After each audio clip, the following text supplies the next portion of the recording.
One of the most powerful, illuminating, and interesting kinds of storytelling is intergenerational storytelling. And that's what we're going to do because people sharing the planet, coming from different generations and spaces with different lifetimes of experience, different perspectives on life, the future, all the rest, really rich stuff.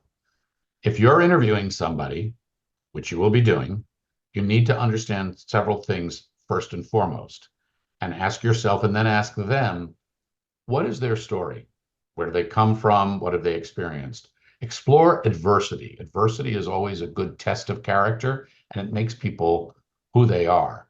In thinking about the planet and how we're going to tell environmental stories, what got them motivated? Was it an outdoor experience? Did they love fishing when they were a kid?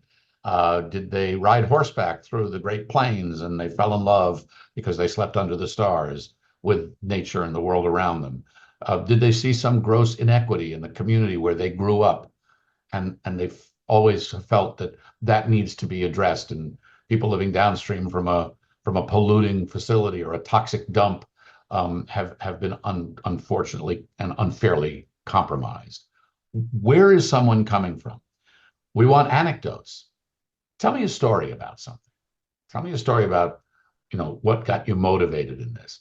We want a sense of their sense of their life story and how their life story tracks on the planet's life story.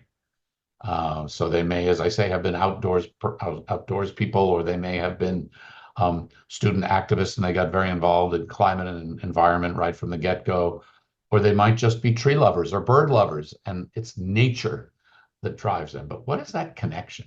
Tell me a story about that first time, about that memorable day, about that picture that you took that you've never forgotten and you can never get out of your head, and how that makes you who you are today, why it connects to how you feel the way you do today.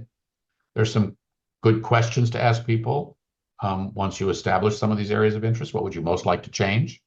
What would you most like to preserve? What would you most like people to remember about you and your efforts to make this a better planet, so that they, again, connect with some specifics and tell some stories. And we'll go from there.